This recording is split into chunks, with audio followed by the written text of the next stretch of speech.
So, we're going to do a recap from the past few weeks. Obviously, we had a week off. A week or 2 weeks, I can't remember. 1 week? Okay, 1 week off. And so, we took a break. So, in order to kind of catch up what we did, it is important. These classes are built up on one another.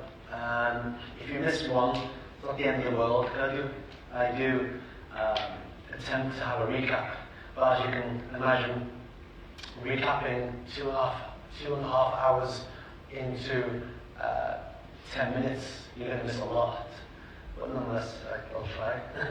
Bismillah. So we're looking at trying to simplify the chaos that exists. And this semester, we're looking at the factors that shape our understanding of Islam in the contemporary world. What are the factors that currently affect your understanding of Islam? Now you may think there are no factors, political or otherwise. I would beg to differ. There are factors that are affecting the form or the understanding of Islam that people generally are exposed to. That's why we're looking at this in this semester. It's important. And it does contribute towards the chaos that we see. Alright, recap of Ahl Sunnah wal Jama'ah. I'm going to give you a break. I'm going to read, and then after we pray, we're going to have your 15 minutes of whatever it is, inshallah. Okay. A recap of Ahl Sunnah wal Jama'ah. A term used to designate mainstream Sunni Orthodox Muslims and their beliefs, defined by scholars historically as those that follow one of the four Sunni schools of fiqh, the Hanafi, the Maliki, the Shafi'is, and the Hanbali. One of the schools of Aqidah, namely the Ash'ari wal Maturidiyya, and the non-anthropomorphists, al-ghayr mujassima, of the Athari and Hadith Hanbalis, who do tafweed. And the third, those that follow a path of ihsan or tasawwuf, or accept it, that is grounded in the Quran and Sunnah. So historically, that's what's been Ahl Sunnah wal Jama'ah, that's what's in our books, historically. And certainly that is the case, for example, in the Shafi'i school. And if you look at Azhar University, they have an article on this, and they'll say something similar. This has been what the vast majority of Muslims, for the vast majority of time, have followed. And I spent last semester trying to prove that. I think I did that, inshallah, for those whose hearts and minds are open. Alright, now we're looking at leadership according to Ahl Sunnah wal Jama'ah. Again, this is a recap. In the previous lecture, we have explored what Ahl Sunnah says about the position of leadership. This is known as the Imamate, or in Arabic, the Khilafah, or Amir al-Mu'mineen, leader of the faithful. We have looked at the first leaders of Islam, al-Khulafa al-Rashidin, the righteous caliphs, how their leadership was established, and the conditions set out by the scholars of Ahl Sunnah wal Jama'ah based on this period. Alright, the companions of the Messenger, sallallahu alayhi wa sallam, the Messenger of God had taught his companions everything that he had been commanded to by Allah. The Sahaba had witnessed the highest form of human perfection in his example, sallallahu alayhi wa sallam. A teacher, father, military and political leader, husband, and most of all, a prophet. Naturally, the Sahaba who lived, travelled, and sat with him in times of difficulty, and is all absorbed some of his qualities and took on understandings. Okay? As a result, Ahl Sunnah say that the companion, this is very important, the companions reached the highest levels of human perfection outside of prophecy. Alright? Prophets and the messengers outside the level of Sahaba, reach the highest levels that was possible. These slides will be uploaded, inshallah. He, sallallahu alayhi wa sallam, was the best teacher and had left the best pupils for mankind to teach and spread the message of Islam. You judge a teacher by his students. Just in time. You judge a teacher by his students. Is that for me? Okay.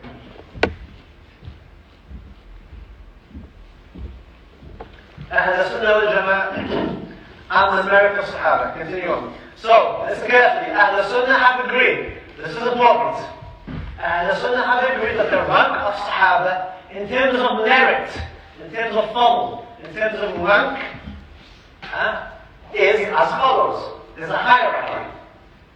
The four khulafa. At the top is Abu Bakr, Umar, Sayyidina Uthman, and Sayyidina Ali, Karamullah Wajh. Alright?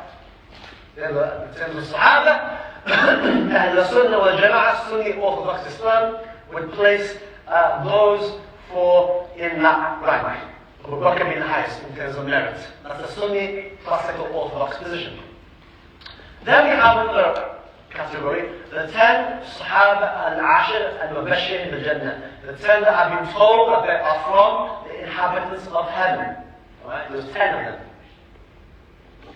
Then the participants in the Battle of Badr, the participants in the Battle of Uhud, those who gave the bay'ah to the Prophet sallallahu alayhi wa sallam, and then the rest of the Sahaba.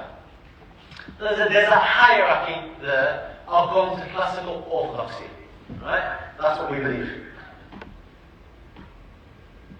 And that's taken from a book, Tarikh al-Khulafa by Imam Suyuti. It's been translated into English. I'm not sure how good the translation is.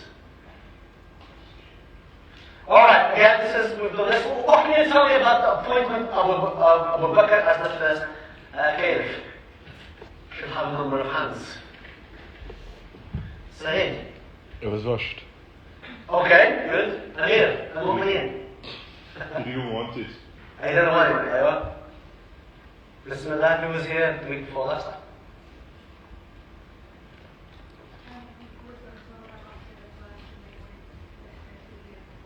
Say that again, that's very... Where's that microphone?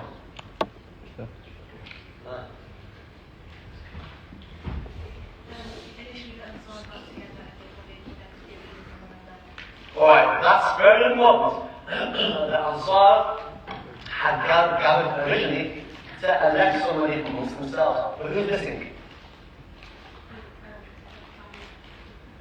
And who else?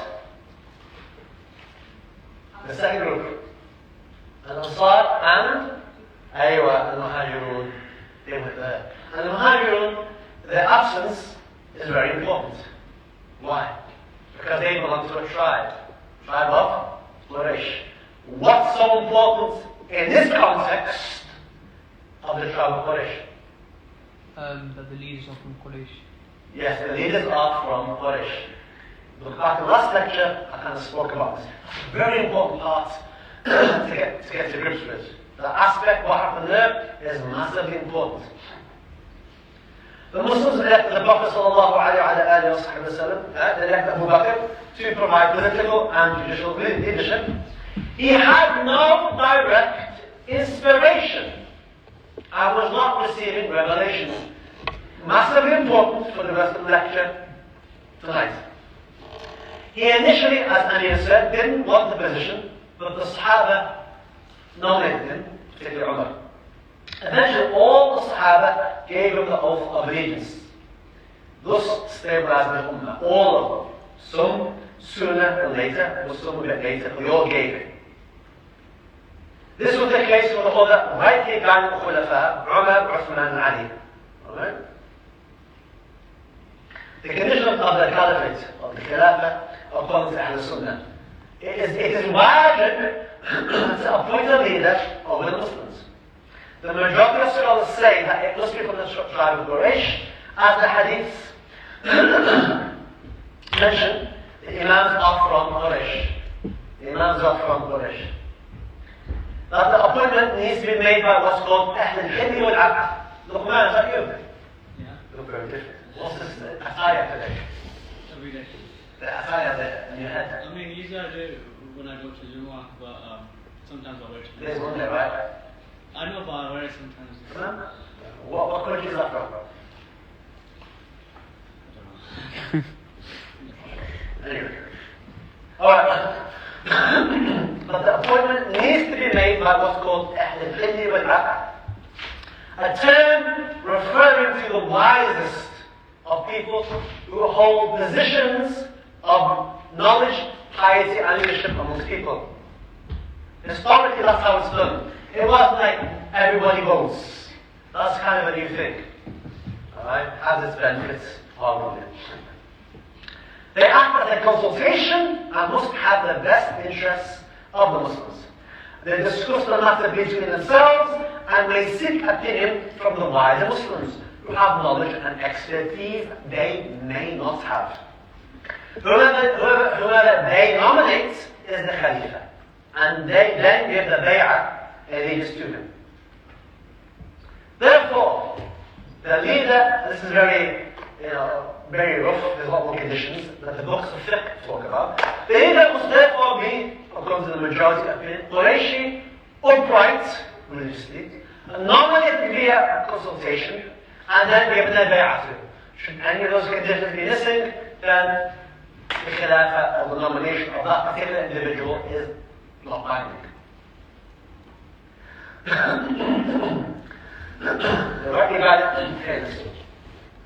Alright, Abu Bakr from 11 to 13 after Hijrah, then Umar, Uthman, and Sayyidina Ali.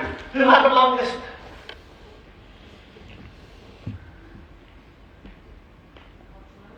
Is microphone on? How long? 12 years. 12 years, Sayyidina Uthman. Who had the shortest? That's back to you, by the way.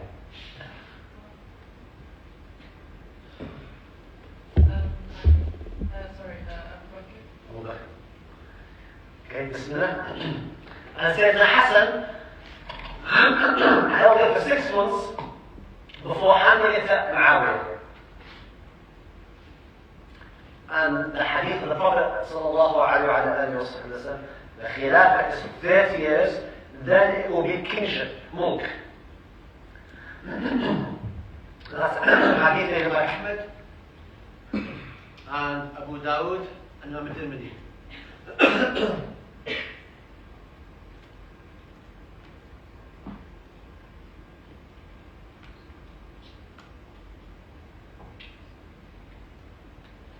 So would you say Ahmed, you mean the Muslim Ahmed? Yeah. Sheikh, do you want to use this one for now?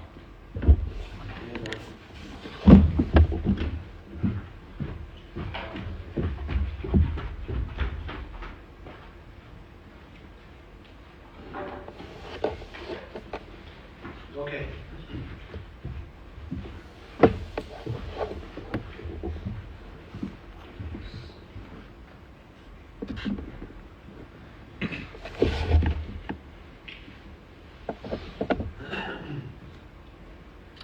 And Imam Masudi says, none were in the 30 years after the death of the Messenger, except the 4 Khulafa and the days, which is months, of Sayyidina Hassan. Thus completing the prophecy of 30 years, then it will be kingship, mulk. Exploring the hadiths on Khilafah and leadership, and we will stop there while Amir makes the adhan for Salat al-Maghrib. We'll break, inshallah, we'll pray, and then we'll come back. Bismillah, Amir. Amir at the back, brother. So.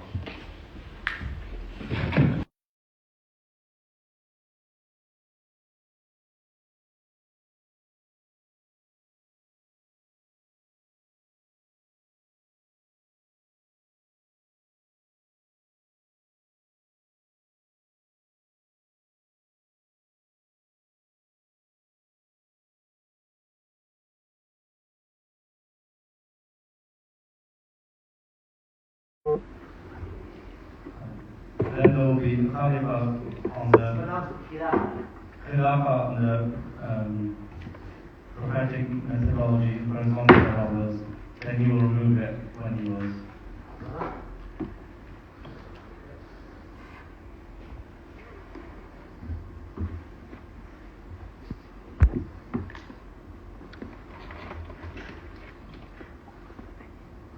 Then there will be fighting kingship for as long as Allah wills. Then He will remove it when He wills. Then there will be oppressive/tyrant kingship, leadership, for as long as Allah wills. Then He will remove it when He wills. And then there will be khilafah upon the prophetic methodology, and then He remains silent. Amen. That's the first hadith that we're going to look at, inshallah. The first hadith that we're going to look at tonight. I'm not going to look at all the hadiths, but certainly some of the hadith we're going to look at. But I've highlighted things in red, things that I think are useful, inshallah. One, Danielle, what comes up? See what stands out there. It's like stages. Like first we have Khilafah, that's upon the prophetic methodology, then kingship, and then it specifically goes to like oppressive and tyrant kingship, and then it like does a full circle back to Khilafah upon the prophetic Excellent, methodology. yes, excellent. There's a full circle back to how it was in the beginning. That's very interesting. And to put it into more simpler words, The four stages of leadership in the Ummah: Khilafah, Abu Bakr, Umar, Uthman, Ali, and Hassan. well, the first stage that the Prophet ﷺ referred to, historically it refers to those four. Obviously, those five are 1, 2, 3, 4, 5. That's the Khilafah. Alright, as in a prophetic manner. And the second stage, Kingship, the period after this. the period after this, then is kingship, in line with the prophecy. Oppressive/tyrant, the current stage that we are in now. And that's where we are right now. We have oppressive tyrants right now, and they are ruling over us. But the most important thing for us to know is the stage that comes after, which is, Khilafah upon the prophetic methodology. and as Danielle said, it will come back full circle. Well, what does that full circle look like? At the end of that circle, we're going to look at today, inshallah. Second, number 2. Hadiths of the Khilafah and leadership. The caliphate in my Ummah nation will be 30 years, then it will be kingship. Well, Ahmed, Abi Dawud, Tirmidhi, Nasai. Okay? The Khilafah in my Ummah will be 30 years, then it will be kingship. And now Suyuti says, None were in the 30 years after the death of the Messenger, sallallahu alayhi wa sallam, except the 3 caliphs and the days Four. Caliphs and the days of Hassan. and this is nothing new, we've already covered this one. Muawiyah ushered in the phase of kingship. That's quite important. Muawiyah from the companions, but he ushered in the kingship, the phase of mulk. We are very pleased with him. Hadiths of the Khilafah and leadership.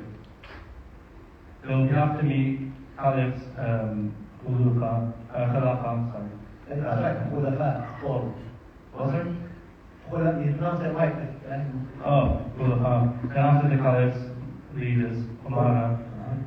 Then after the Umara, kings. Then after the kings, there will be tyrants.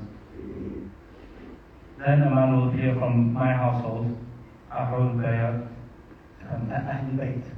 sorry, That's okay. who fill the earth with justice as it had been filled with injustice. Tabarani. Okay, what does this hadith tell you? Sophia.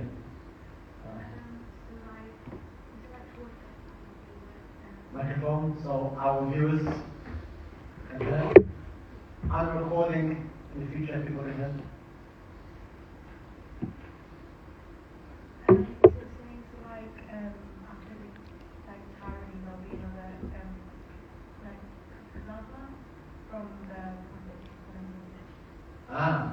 Specifically Ahlul Bayt. And that's very important. Sunni classical orthodoxy places an importance on the family of the Prophet sallallahu alaihi wasallam, contrary to what other people may think. Taha, are you listening? Yes. Right, put the phone down. That's distracting me. Questions at the end. Bismillah. Aywa. The scholars say that the man that will appear will be the Mahdi that will be near the end of time. The Mahdi. What do you know about the Mahdi? Taha. He will be he will come near the end of time. He will be like the last fight Dajjal. He will what? He will fight Dajjal. He will fight. No, don't tell me what he said. Tell me what you know.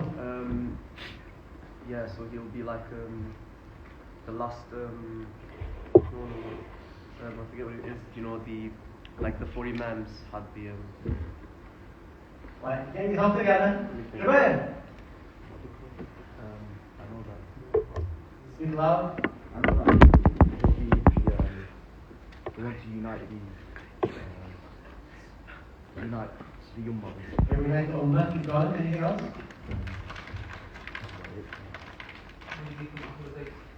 Ahlul Bayt. Anything for the sisters? Okay. Anything else? Think carefully. He will be. If they haven't told you the wrong answer. No, he will be They make you Mushtahid. laugh. Mushtahid. Okay, Mushtahid. Okay.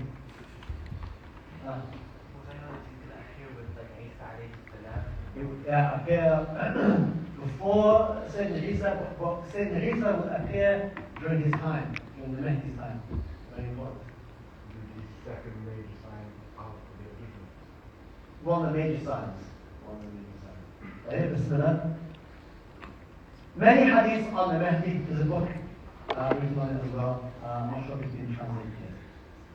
Alright, very important as we move on. Distinctive features of Ahl Sunnah. According to Ahl Sunnah, the Prophet had not specified or appointed a particular leader, Imam or Khalifa by name to succeed him after death. That is a massive point that people who claim to be Sunni orthodoxy have, that separates them from other sects. That's a massive point right there. You have to bear in mind. Their deep respect and love for all the companions of the Messenger sallallahu alayhi wa sallam, Sayyidina Abu Bakr, Sayyidina Umar, Sayyidina Uthman, Sayyidina Aisha, and I have to make another point of this. Number 3, including his own family known as Ahlul Bayt, the people of the household, Ali, Fatima, Hassan, and Hussein, and their offspring up until the following day, up until today. Alright? Whom the Messenger loved dearly. Alright? And offspring up until today. Distinctive features of Ahl Sunnah. We have love and respect for all the Sahaba and the Prophet's family. Sallallahu alayhi wa sallam. The Quran and Hadith inform us of the immense qualities, merits that both groups of Sahaba have. Sunni orthodoxy teaches to love them both. Both. It also warns us against hating them. Either or. Right? Again, very important. Is the topic of the issue, Khilafah issue of fiqh or aqidah? Anik. Why? Is it answer? Alright, yes. Is it one of the main things that all Muslims have to know? What? No what? Alright, why is it an issue of aqidah? I don't know. That's That's a better question. Why is it not an issue of Aqidah? Sophia. Aqidah. How do you say your name? Sorry. How do you, forgive me. H? H-A-L. With a hat. Hala. Bismillah.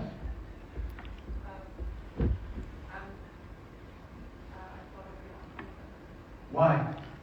Because for leadership, it's not like everybody needs to know a little bit about it, but to make an actual decision on taking it would be, then needs to be, would be on the side of the people. Instead of just. When we say issue of Aqidah, we mean it's one like falls into the 6 pillars, right? To believe Allah is in His books and so on and so forth. Is the Khilafah leadership one of the pillars of Iman? When we say Aqidah, we mean Iman, right? So is it part of Iman? No, it's not. Because if it was, what would it mean for that person? Hisham, what would it mean? What would it mean? Come and sit down there if you're interrupting. Sit there. Quickly. What would it mean? Luqman, what would it mean? That if you were to ignore leadership as well, that it would basically, if you reject it, then it would take it out of Islam. Yes, if you're making it part of faith, Iman. It means your faith, your Iman. If you don't understand it correctly, then your Iman, your faith is jeopardized.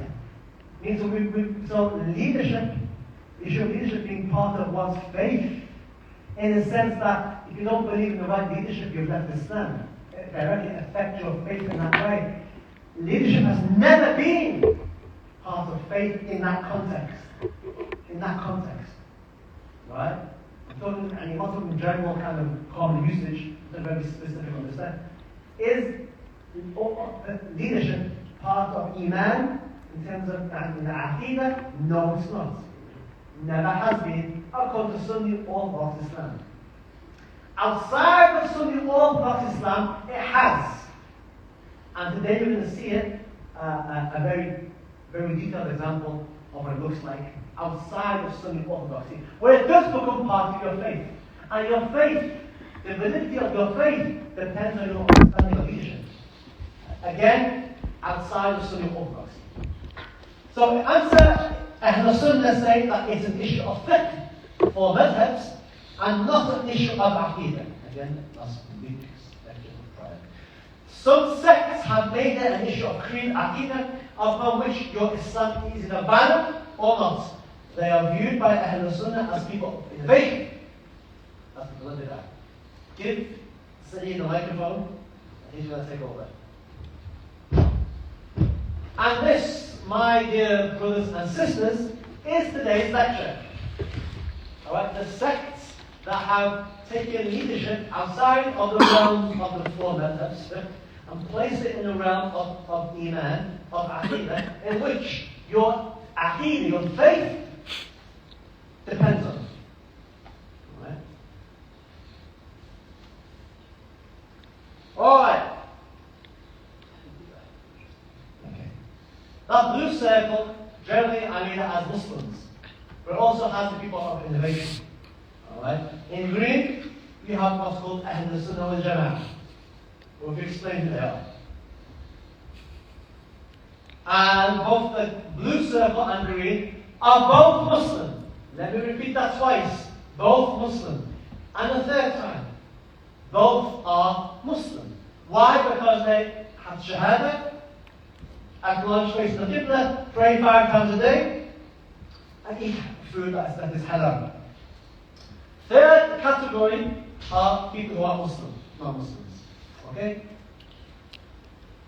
Alright, Saeed, give me a break. Distinctive features of Ahl Sunnah sects according to Sunni Orthodoxy: hatred, cursing, and claims which Ahl Sunnah hold as fabricated against the Sahaba such as Abu Bakr, Umar, Aisha, Abu Hurairah. Going into excessiveness in their belief of the Ahlul Bayt or introducing innovative beliefs such as the Prophet appointing Ali as his successor. These beliefs vary according to the sects within Shia Islam. Where did these cakes come from? The Arab Sock fundraiser. Yeah, Oh, so fundraising before? for Syria and Turkey relief. Yeah, they just had leftovers. So Leftovers, yeah, today? so I asked them if we could bring it. If everyone please donate as well, inshallah. I recommend those cakes, sisters, inshallah, before they get them. Seeing that they never gave you any, you might as well keep them a list. Alright, listen carefully. Listen carefully. Distinctive features of non-Ahl Sunnah sects according to Sunni orthodoxy. Please pay attention. We are looking at what Sunnah, Ahl Sunnah, Sunni orthodoxy says. Alright, we're not interested in other interpretations of Islam. Alright, we're looking at what the Sunni orthodoxy, what they say. Distinctive features of non-Ahl Sunnah sects according to Ahl Sunnah sects. How do the Sunnis look at other non-Sunni sects on this issue? Well, generally, those other sects can have one of these understand. Hatred, cursing, and claims which Ahl Sunnah hold as fabricated against the Sahaba, such as Abu Bakr, Umar, Aisha, and Abu Hurairah. So there are fabrications or people who curse. There are certain sects that may curse and hate and have false claims against these great imams and these great people of the Sahaba. Number two, going into excessiveness. And I think a lot of you might not understand what I mean by that, but by today's end of today's lecture, you will understand what I mean by that. Going into excessiveness in their belief of the Ahlul Bayt, not praising them, but in their belief, or introducing innovative beliefs, such as the Prophet appointed Ali as his successor. Ahl Sunnah, we do not believe that the Prophet specifically chose a particular replacement. Some sects believe that the Prophet specifically chose Ali. Allah be pleased with him. These beliefs vary according to the sects within Shia Islam. In today's lecture, we're going to look at Shia Islam in some depth, perhaps more depth than perhaps you've ever seen. Ahl Sunnah have called this behavior, or this basically number one and number two, as raf, which means to reject, and the group known as Ar-Rawafida, the rejectors. So in classical works, in Sunni Orthodox Islam, there were, when you hear the word Ar-Rawafida or raf, it generally means those two approaches: hating, cursing, saying bad things against the Sahaba, and excessiveness in belief of Ahlul Bayt, or introducing beliefs that are not in accordance with Sunnah and Sunnah Jama'ah. An example I gave is Ali there being appointed. That's called Raf and or the Rawafida. Alright? The flip side of that coin is the exact opposite. Which is what? What's the exact opposite of that?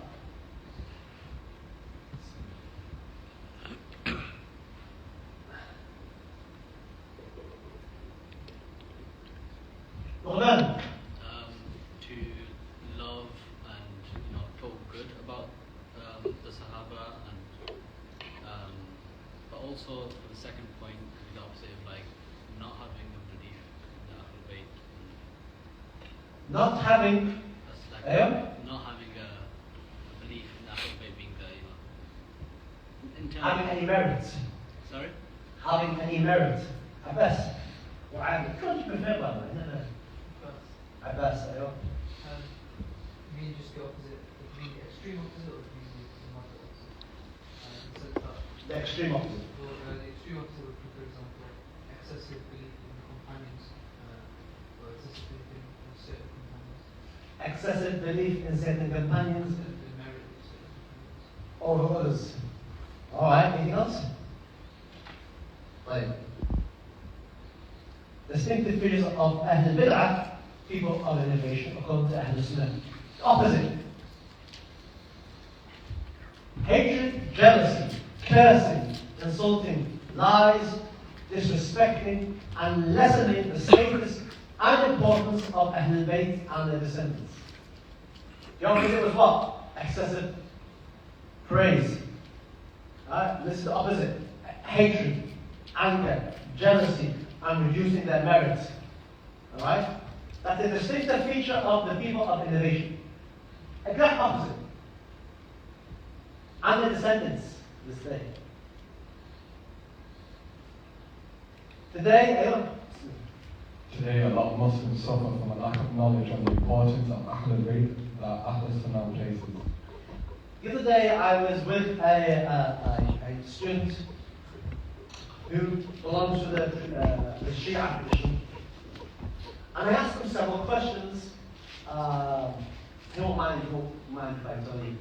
I asked him several questions. One of the questions I asked was, what do, when the Shia Muslim, our brothers and sisters, for those listening, our brothers and sisters, right?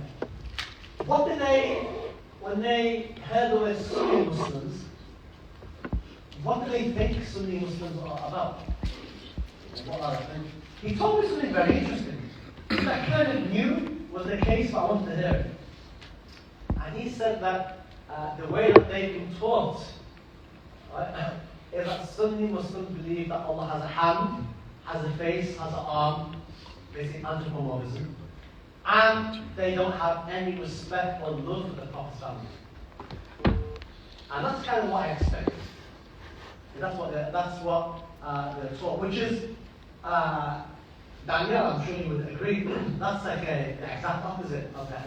But they are referring to a certain group. Are they not?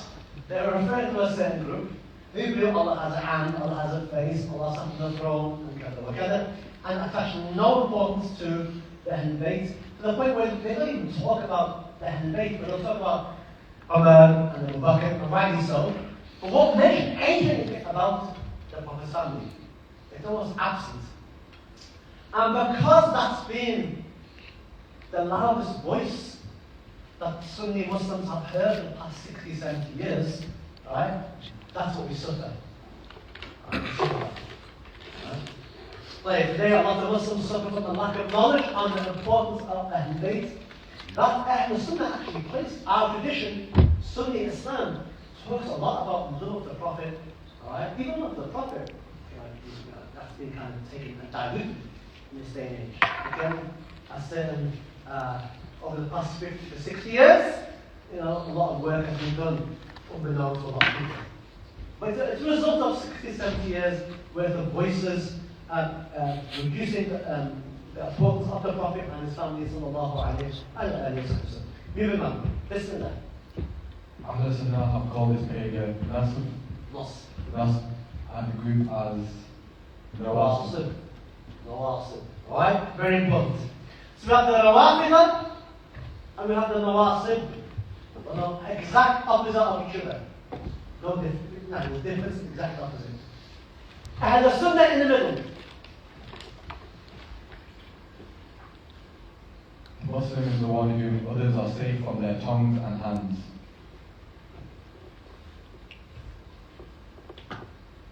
Keep going. Also shaping our understanding of Islam in the contemporary world. How does this help us answer the question of what forces shape our understanding of Islam in the contemporary world? Yeah, why am I talking about this? Why am I even? What is the point of the lecture today? Exploring what?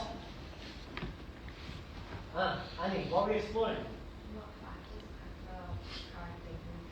The factors that affect our current understanding of Islam. What am I talking about then? These different groups, Nawaz and Raf.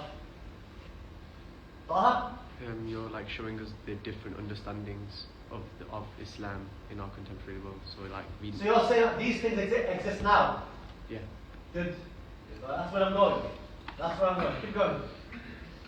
It will help us greatly to understand our modern, increasingly divided, chaotic situation if we look closely at those forces which divided us in the distant past. Why? Right, answer that. There are still dividing forces today, shaping the contemporary understanding of Islam today for many.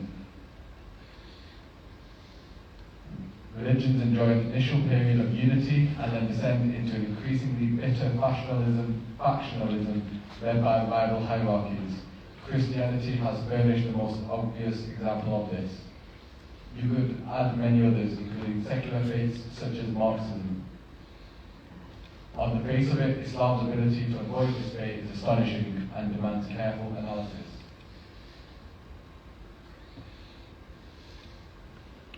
But we will still need to explain some painful exceptions to the rule in the earliest phase of our history. The Prophet ﷺ himself has told his companions that whoever among you outlives me shall see a vast dispute.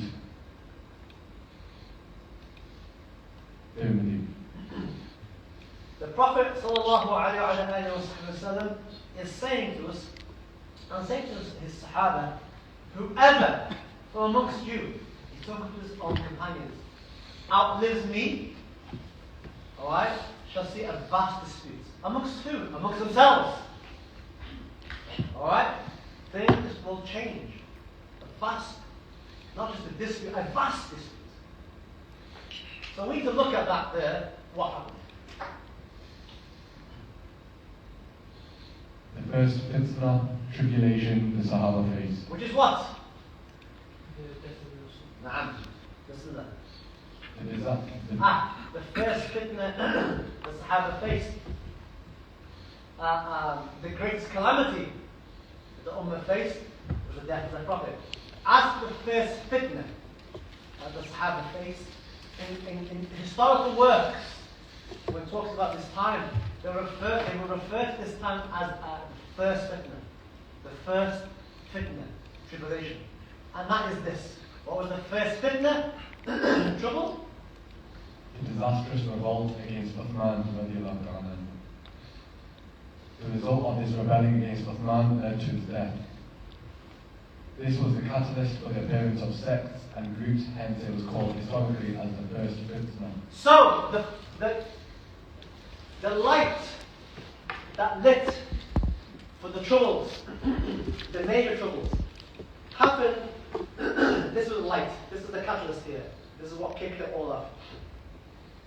Certain Muslims revolted against Sayyidina Uthman because of that civil unrest.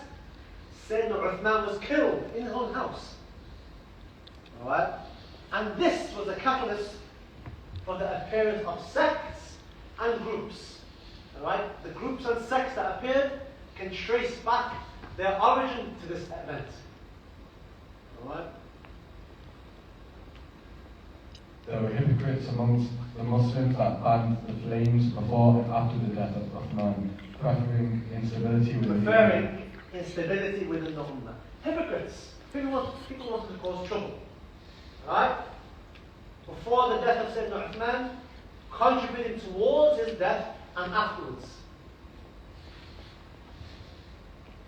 Ibn Kathir names the leaders of the trouble as Abdullah bin Sabah, Al-Ashtar al-Nakhai, Sharaf bin Arwa, Salman bin Ta'laba, and Ghulam bin Haytham, amongst others. So Imam Ibn Kathir, the great historian, refers to several people who he holds as being the instigators and the people of fitna that fan the flames for these troubles. But we know that Allah subhanahu wa ta'ala has told our Prophet, whoever outlives him will see fitna, will see tribulations, will see problems. But our Prophet has told the Sahaba what to do. Alright? Has told them.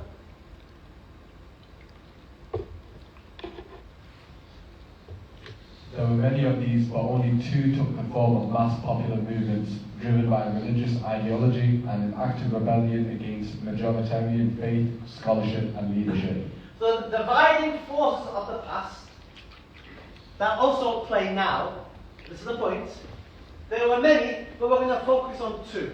Many of these, but only two took the form of mass popular movements with a lot of people following.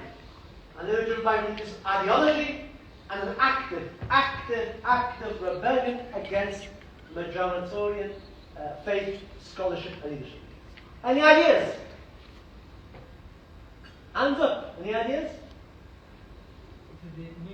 Nope.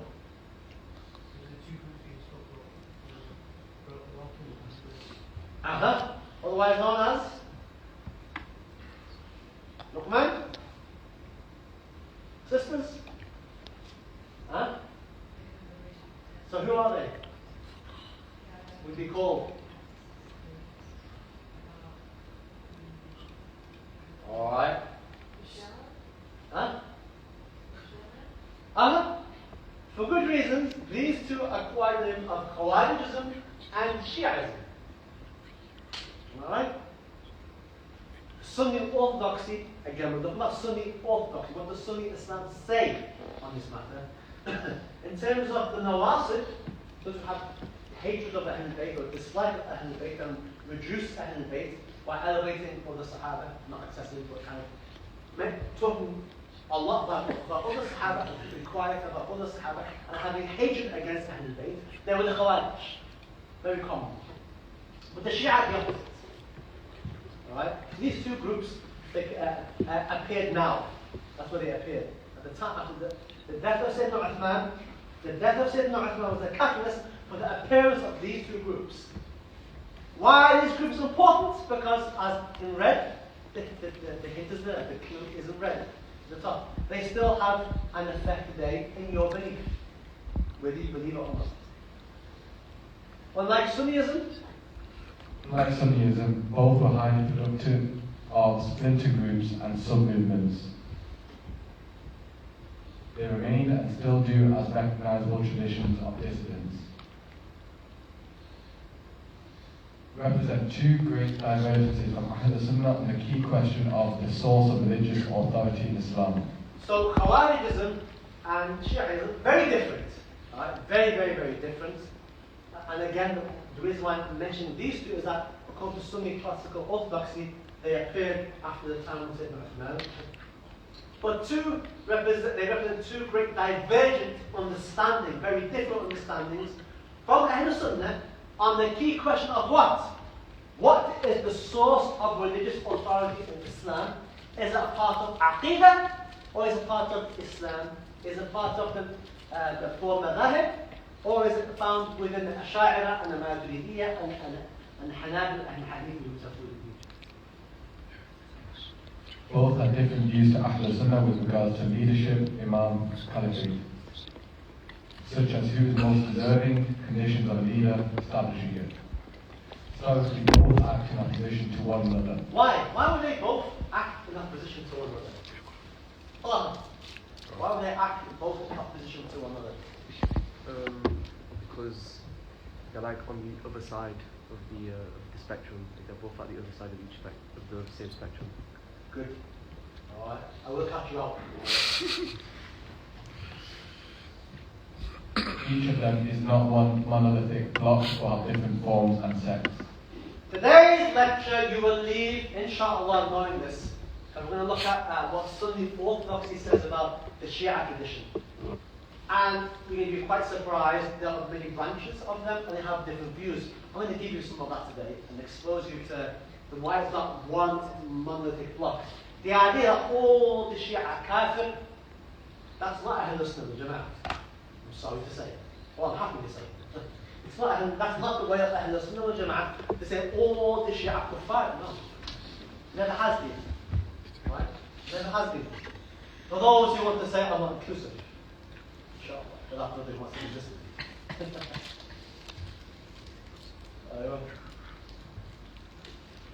To a large extent, both Shi'ism and Kharijism in their modern forms today continue to shape and influence how Islam is understood in the contemporary world. I would argue, if you stay in these classes, I'm almost 80% certain that most of you have been affected by one of these.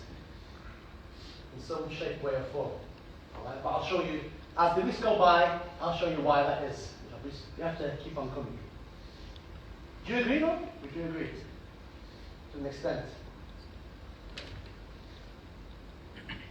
Both were dividing forces in the past and they continue to be so today due to historical, political, geographic and financial reasons.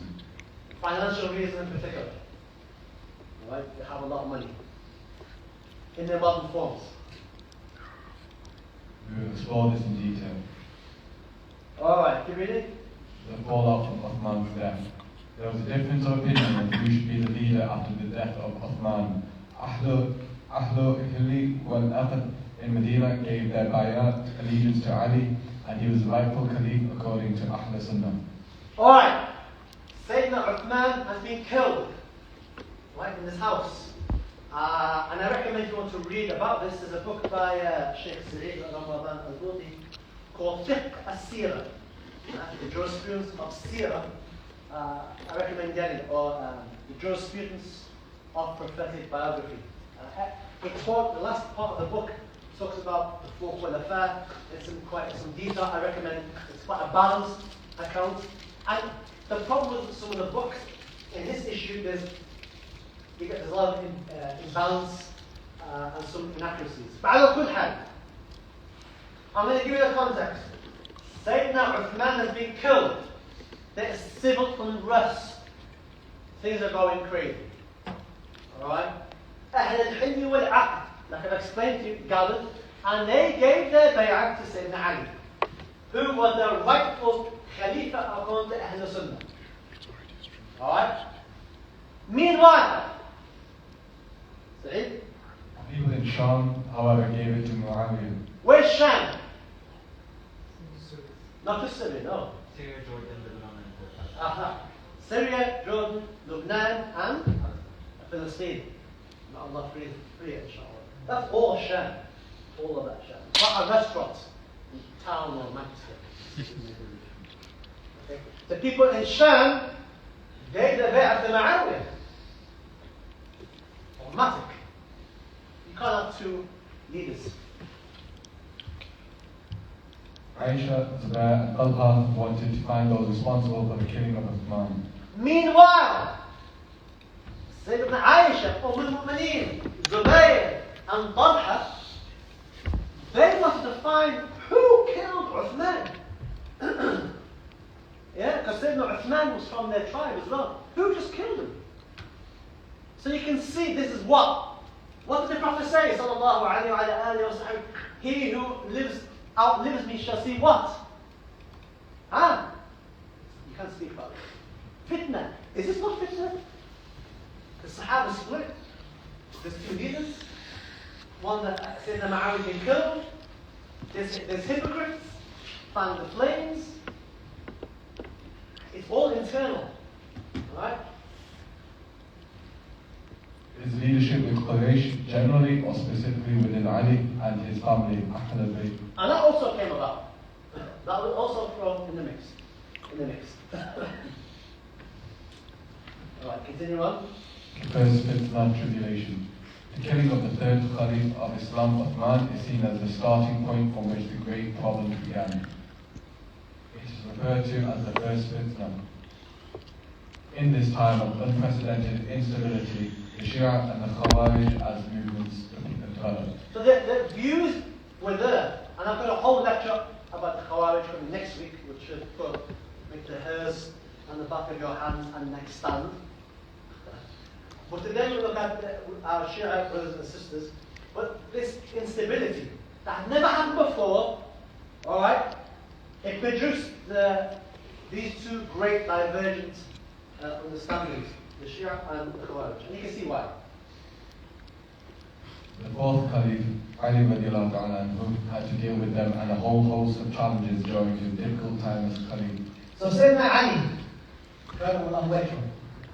he has what? They give him the bay'ah. Meanwhile, in Sham, the other Sahaba have given bay'ah to Muawiyah. So there's issues there. On top of that, the killer, or the killers of Sayyidina Uthman, we've got to find them. And on top of that, the Khawarij start appearing. Who they are, come next week. And at the same time, the Shia, they also kind of appear as well. And they bring their own challenges as well. And Sayyidina Ali has to deal with all of this. Alright? Easy or hard? extremely difficult. He had it tough. He had it tough, very tough. None of the Khulafa before him had all of this. He had to deal with it all. But our Prophet ﷺ left guidance. And so today we're going to look at Shi'ism and what it means. Just quickly, inshallah, I want to ask, what do you know about Shia Islam? That's interesting. Ibrahim. There is no Ibrahim. I meant Luqman. There is an Ibrahim, but I meant Luqman first. I'll come to you second, Ibrahim. Luqman. So there's no right or wrong answers, God. I'm not expecting you to know this. why they have their own books of hadith? Alright, we have the own books of hadith. Ibrahim? They interpret the Quran and Sunnah differently to we do. They Sometimes interpret the Quran and Sunnah different to us. Sisters? Hannah. Got it right. Totally. You have some issues like in Aisha. Certain sects believe in the infallibility of souls. Certain sects believe in of certain imams. Alright. At the end of this lecture, you're going to know what that means. Amir. They cut themselves. Okay. Amir number 2. They believe that Ali is the rightful Khalifa. Anything else? There's a very wide spectrum within the Shia thought ideology. What some believe. This is a very wide. It's a very wide spectrum of beliefs. Anything else? Like, Bismillah. Alright. If you want to have a break, or do you want him to read? You prefer your voice. Go on. Shi'ism is quite diverse. Linguistically means party of. Definition: those who claim to love and follow Imam Ali and his family, Ahlul Bayt. But common to all of Shi'ites is an allegiance to the family of the Prophet, and usually specifically to Ali and his descendants, as well as recognition of their right to spiritual and temporal authority in the Muslim community after the Prophet. Thus, Shi'ism began largely as a political movement aiming to solve the problem of political authority in the community by establishing a legitimate line of divinely guided leaders. Shia piety rests on an ethos of suffering and martyrdom, reflecting the failed political struggles of the past. Okay, quickly, Shi'ism is very diverse.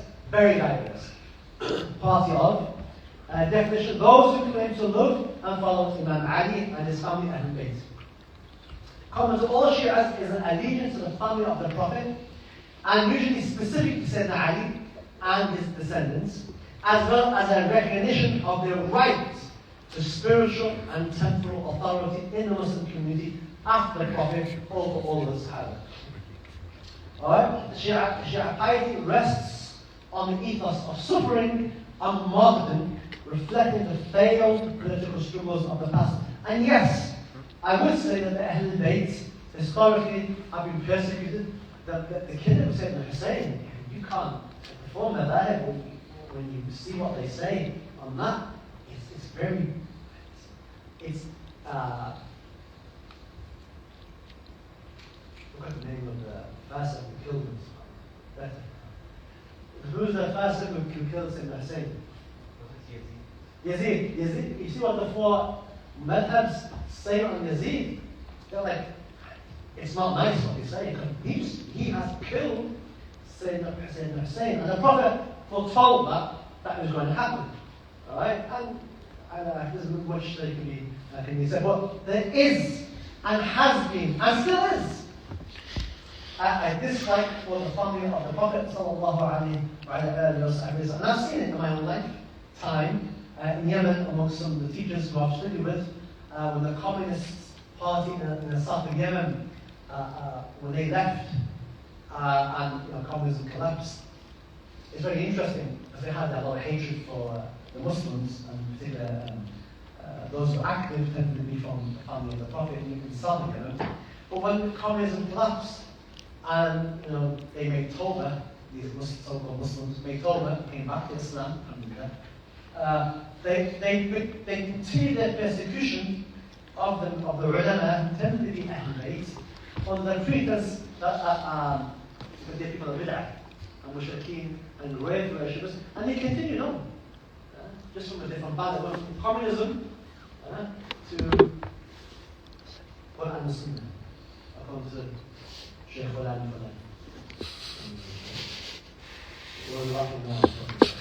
It's interesting they kind of did that. Anyway, Shi'ism has throughout the ages retained a dynamic character, frequently changing, which makes it difficult to comment on it on times. I've taken this from a professor called Khalid Lancashire in America. I've taken this information from him. Alright, keep going. On the basis of this and other traditions wherein the Shia claim that the Prophet ﷺ directly or indirectly designated Ali as his successor, Shia traditionalists and theologians constructed an elaborate legal and theological system of legitimate authority based on the doctrine of imama or imamate. This meant the divine designation of the imams as a succession of particular men from Ali and his descendants. Among the imams, only Ali ever served a widely acknowledged political ruler. Shia have a long line of imams who they hold as being as rightful leaders. And all those imams, as you'll see, only Sayyidina Ali kind of held that position that was widely accepted. Obviously, you had Sayyidina Hassan as well, 6 months as well. After Ali, different lineages of his descendants and sometimes other relatives were considered. Eventually, most Shias came to reverse a lineage of Ali and 11 of his descendants. Making 12. Very useful number, as we'll find out. This formed the basis for the 12th Shia group, which we shall explore in detail. Alright, 3 main sects of Shiism. Pay attention. Today, 3 major sects of Shiism survive. The Batiniya, which includes the Ismailis, the Alawis, Nusris. The Zaydis are concentrated in North Yemen. They arose from the followers of the Zayd killed in 740. Should be of Zayd, that's the mistake. The main and largest sect is the Imamis or Jafaris or Twelvers, of a majority in Iran, Azerbaijan, Bahrain and Iraq, and a plurality in Lebanon, as well as being numerous in Eastern Arabia and South Asia. They have been the officially recognized group in Iran since 1500. So, the main and largest sect is the Imamis or Ja'faris or the Ashariya or the Twelvers. They're the main ones, right? And more often than not, you probably will have met them. The Zaydis, mostly Yemenis, so even amongst the Yemenis, there's not that many that we'll go into. The Zaydis and the Twelvers share with Sunnis a law-based emphasis, thus upholding the Sharia and all Muslim law. That's very important. They do have a Sharia, right? Not just some kind of baseless, unlawful group of people. They have a Sharia. They do have a Sharia, very specific. The Ismailis and the rest do not. So, the Batiniya, who include the Ismailiyya and the Alawiyya and the Nusris, that group doesn't have a Sharia. Right? We'll explain what that looks like. The Zaydis and the Imami, Ja'fari, or Twelvers, they do have a Sharia. Alright, Shia populations. The main sectarian division in Islam is that of Sunnis, about 88%, any average you argue, and the Shias is about 12. Some say more, some say less, but it's significantly in favour of Sunnis, and the rest are Shia. Today the Shia majority countries are Iran, 90%, Azerbaijan, 90%, Bahrain, 70%, and Iraq, 60%. Yeah, this is based on a few years back. Bahrain, 70%. I didn't think it'd be that high. You know what Bahrain is? Did you guys know that? Some of you did, some of you didn't. Lebanon has a plurality of Shias, 45%, not majority. Important Shia minorities exist in Turkey, Syria, Kuwait, Saudi Arabia, Afghanistan, Pakistan, India, and Bangladesh. Yemen has about 40% Zaydi Shias who are closer to the Sunnis. Other Muslim states are exclusively or almost exclusively Sunni. Depending on the definition. Alright. Daniel, you with me? Yeah. Listen then. Two sects do not emphasize the practice of the law and exalt their imams to divine status. The Ismailis, mostly found in South Asia, especially India, and places within Indian diaspora. They developed from Ismail, who they consider the seventh Imam. They also have living Imams to this day. The Alawis or Nusiris are found in Syria and Turkey. They deify Ali. What does that mean? Deify Adam. Make somebody a god. Yes. The Zaydis and the Twelvers share with Sunnis a law-based emphasis, thus upholding the Sharia, Muslim law, and are regarded as Muslims.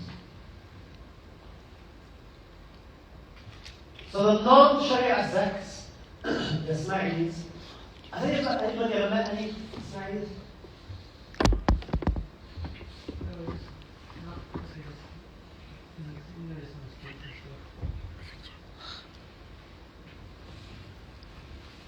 Basic to Ismaili faith and worldview is the doctrine of the divinity of the Imam and his absolute temporal and religious authority. Ahl Sunnah considers anyone that follows this as it's outside of Islam. So look, this branch would be considered according to Ahl Sunnah wal Jama'ah as non-Muslims, because they've gone to such, the beliefs they have are so outrageous according to Sunni Orthodox Islam that they can't not be considered as Muslims. Alright? This fundamental doctrine was developed within a Neoplatonic philosophical system by a number of famous Ismaili philosophers and theologians over the centuries. Do you understand about what I mean by the divinity of the Imam? In this context, they mean that the Imam is like God. And that's why they can't be considered as Muslims according to Sunni Orthodoxy. Right? That's why. The doctrine of the divinity of the Imam resulted in Ismailism becoming an esoteric cult that spread through a network of missionaries and agents of the Imams and their deputies. The Arakan is a leader of one branch of present-day Ismailis. Anybody heard of that? Interesting. Where? Online.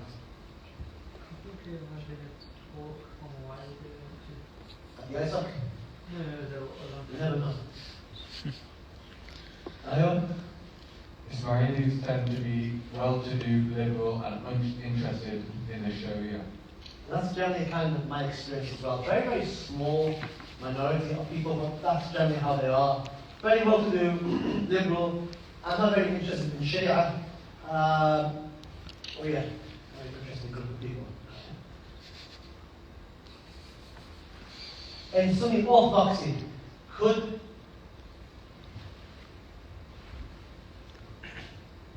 a Muslim woman marry somebody from this sect? No. That happened to me one day. I was invited to someone's house when I was at Imam Cardiff, and they both wanted to get married. So, okay, what's the problem? He's an Ismaili. So what's that about? I didn't know at the time. And he told me, I was like, okay, there's a mishkila. In Arabic, there's a problem. Mishkila. But Allah had to like, look. Yeah, man, he didn't know that much. He didn't know that much, but I said that because the Sunni Orthodoxy, this is a problem. This is a problem. That was my kind of first exposure. Bismillah.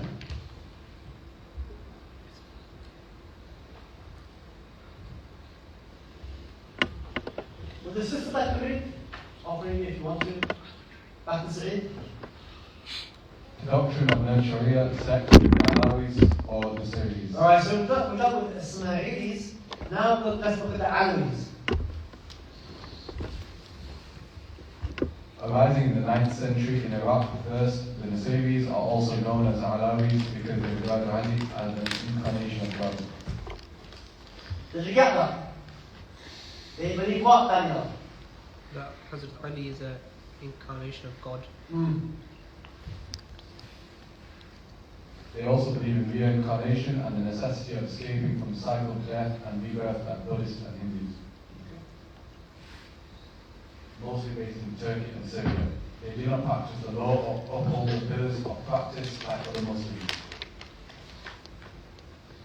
This causes them not to be recognized as non-Muslims like Ahlul Sunnah. And you can see why. Alright? You can see why. We'll have a question at the end. Right. What question? Because in Lebanon there are Alawis, the thing is they see that they prescribe to the Ja'fari kind of Sharia. And they also pray and they also, the same as Muslims, they pray and they fast and they...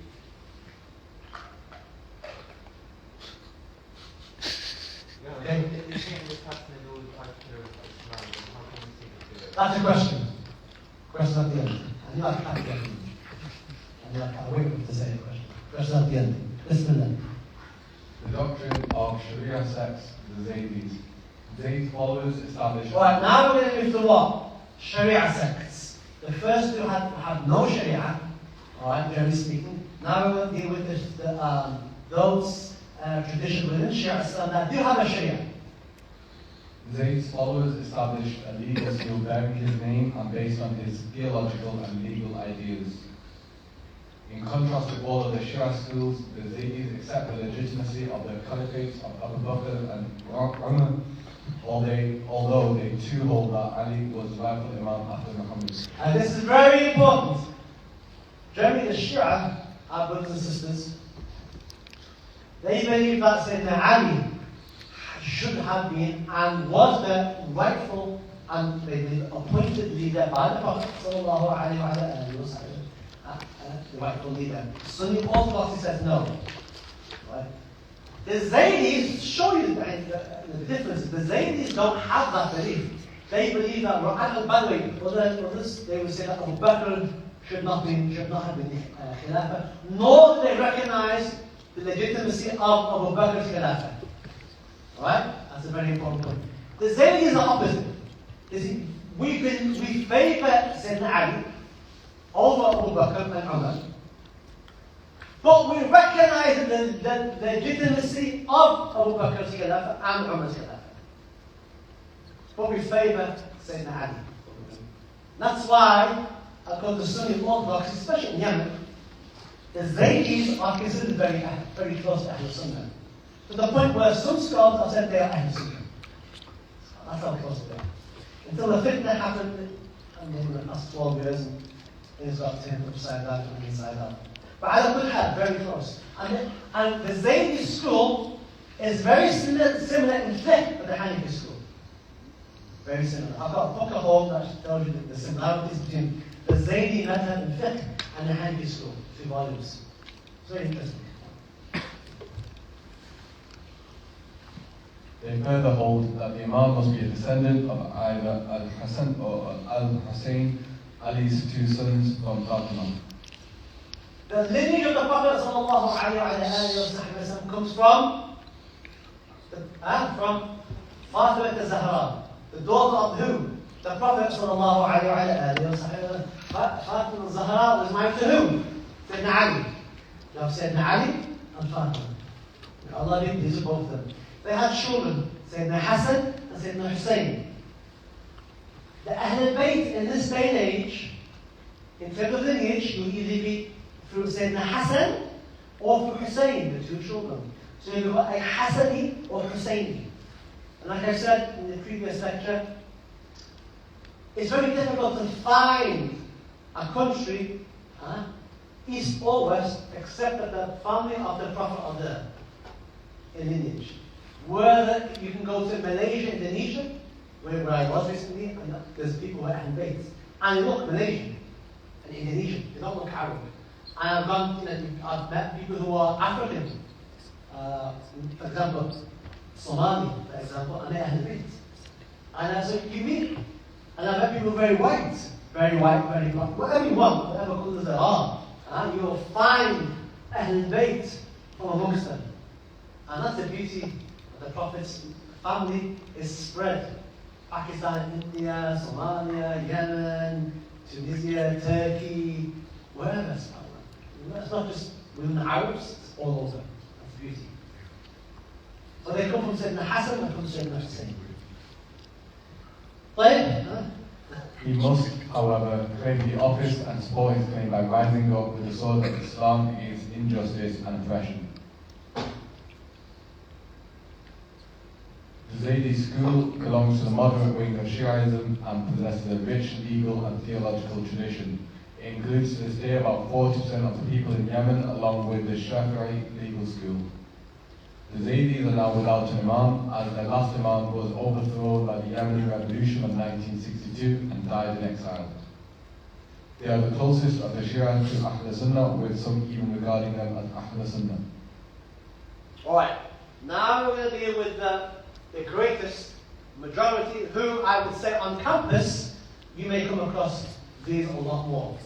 Alright, this is where you need to pay attention more, because this is what they, what the Sunni orthodoxy belief is towards what they, the Imam Ja'far is what they believe. Under the 12 Shia tradition, the doctrine of Imamah we mentioned earlier was fully elaborated.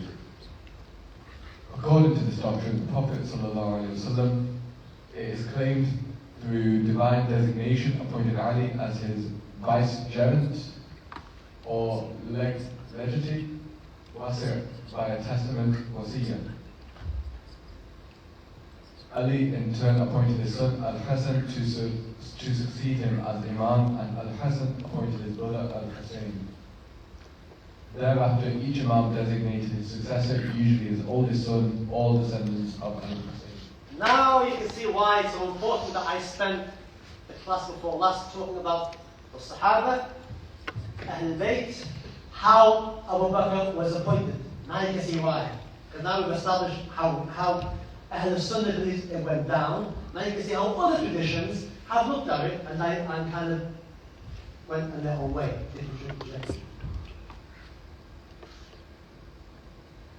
And so the line of Imams continued. The 12th Imam, who was the 9th descendant of Al-Hussein.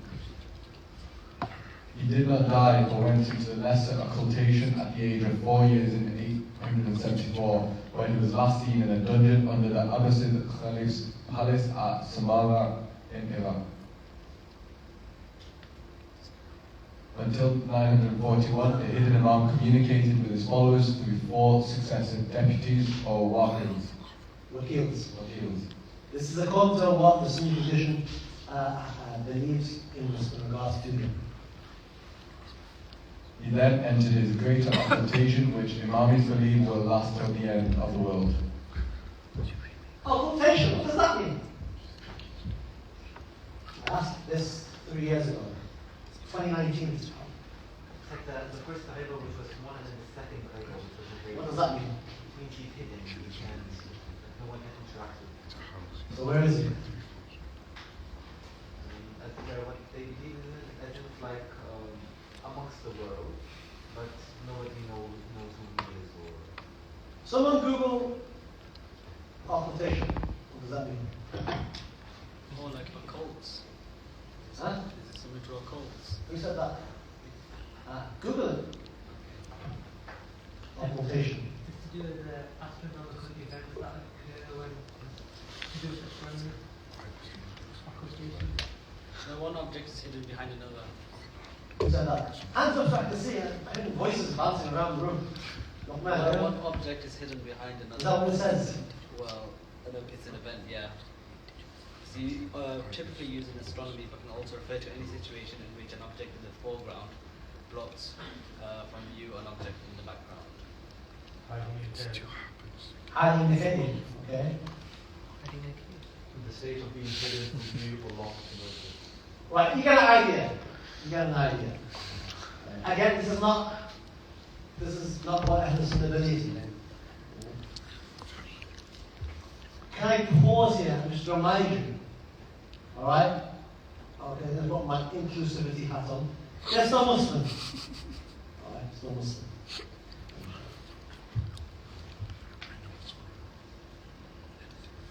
In this occultation, he is living but concealed from view.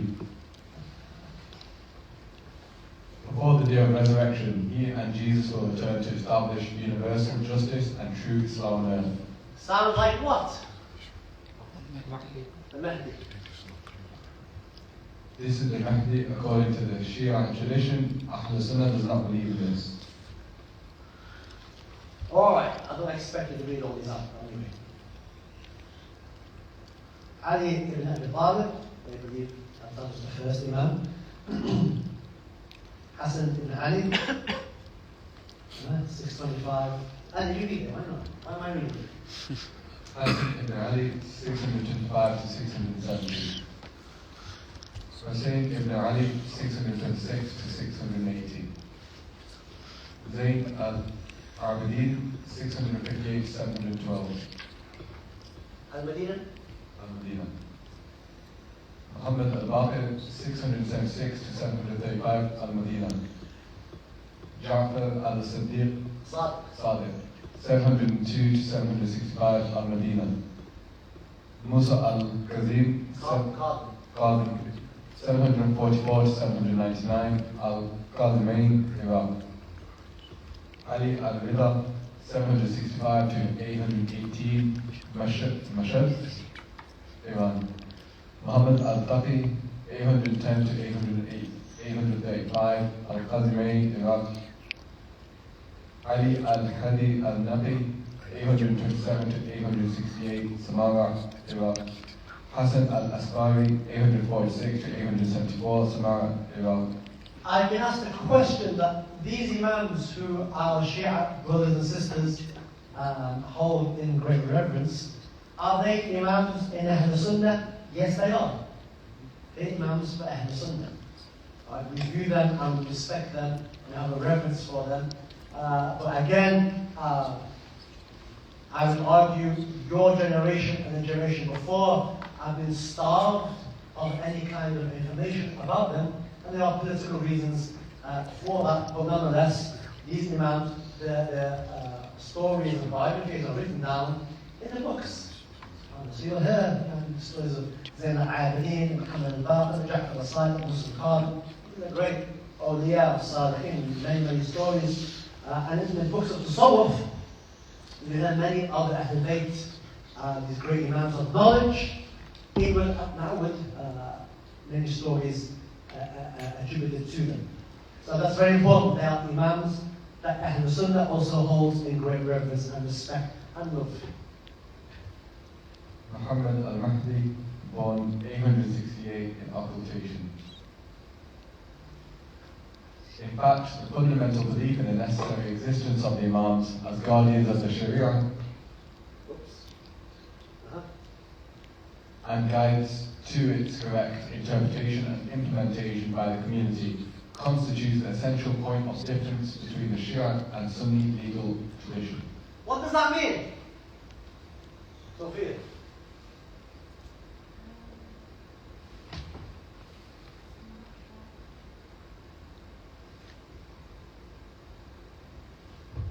Danielle, what does it mean? That like the fact that they believe in these Imams being the ones to interpret the divine law is what separates Sunni Orthodox Islam from Shia Islam. Because what do we believe? As Sunni Orthodoxy, what do we believe? Like we believe that it comes from the Quran, the Hadith, and then the four madhabs. That's where we get our law from. So we are not restricting it just to these 12, but anybody else. In other words, whether you're Ahlul Bayt or not, or Ahlul Bayt, mashallah, but whether you're Ahlul Bayt or not, is not a primary factor on whether you have authority in knowledge or in knowledge, right? That's my point. Good. Keep going. The Imam is believed to be the proof or argument, hujjah, of God over his human creatures.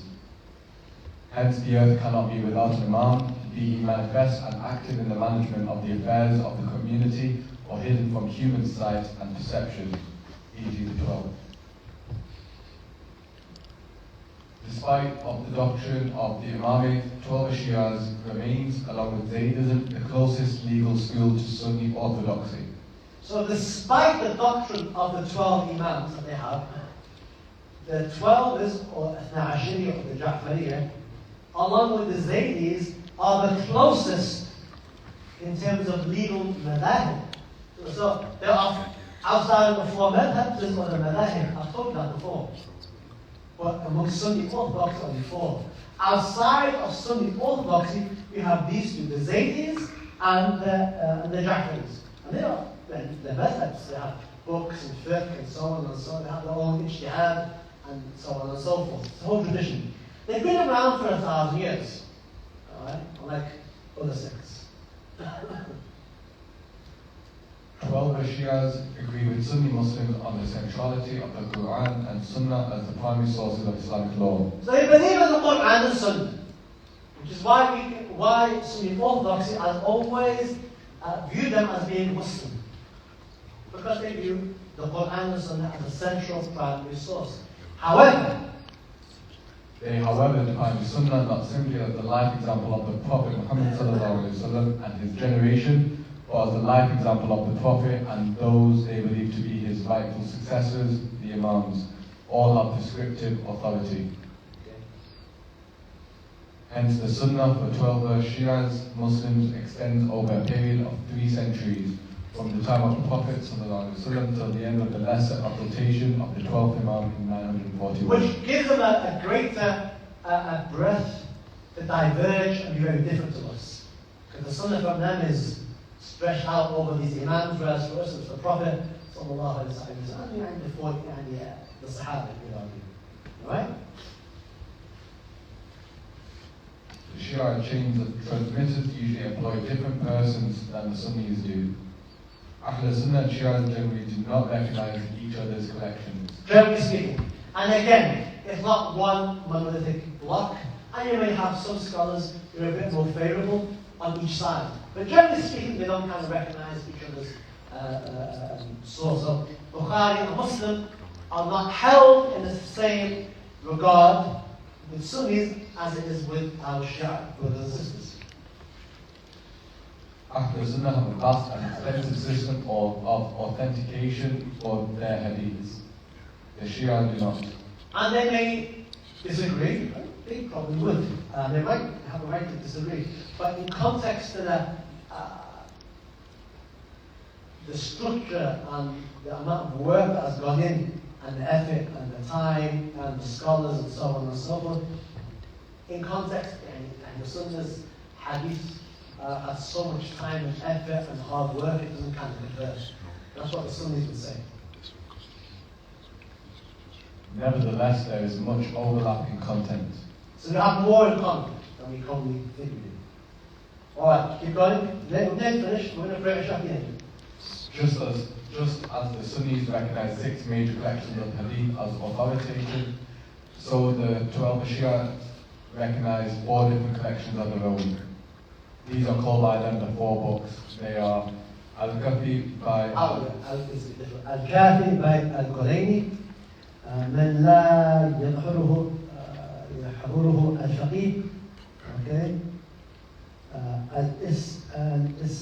الاستفسار. Okay. التحديد الأحكام. There are also other Shia collections of hadith. Okay. The hadith have less importance in Shi'ism than in Sunnism, because the Shia religious leaders or mujtahids have more discretionary and authority, religious authority, and thus are less reliant on specific texts. But all the scholars, for the Shias, the centrality of the doctrine of Imamah and the necessity of the existence of an Imam were fairly established. However, from the start of the Greater Occultation in 941, the Imam, though living, was inaccessible. What does that mean? Our Shia brothers and sisters have nobody to turn to. Who's going to give them guidance? Thus, in his absence, the scholars of the community were delegated to fulfill his role, however imperfectly, as guardians of the Sharia. This in turn led to the understanding that ijtihad, or personal reasoning, had to go on, but the juristic consensus had to be limited to the ijma' of the scholars only.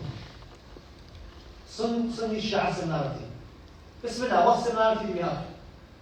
Both for the Quran and Huh? both for the Quran and Sunnah. Yeah, both follow the Quran and the Sunnah. What else? Both lead to Jamaat scholars. Yeah. All they have different scholars, but yeah.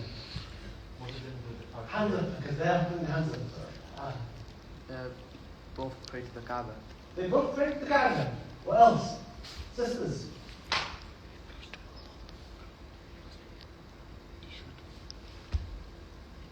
We fast. Yeah, can fast. Both pray 5 times a day. They pray 5 times a day. Yeah, they pray 5 times a day. What is the text? Yes, they give zakat. Hajj. That's a lot to go on, right? A lot of similarity. Oh, you who believe they are kuffar. Unlike the Ismailis and Nusayris, the 12 Ashariya have a Sharia based legal school, have generally been accepted by the rest of the Muslim community. What does that mean? Huh? The Muslims, they've been accepted. Is that, generally though, the opposite is what you heard. They're all kuffar. They're all this, they're all that. Yes? You all hate the Sahaba. No, they don't. They don't. Right? And you have issues with the Sahaba, but you can't say all the Shia are kada wa kada. Any more than they can say that all the Sunnis are anthropomorphists. All the Sunnis believe Allah has a hand, has a face. All the Sunnis hate or don't respect or don't revere Ahl Sunnah. That's not the case. Not the case for me, or anybody else, or most of you know this. Am I right? The Ismailis and the Nusayris have not. They have been accepted.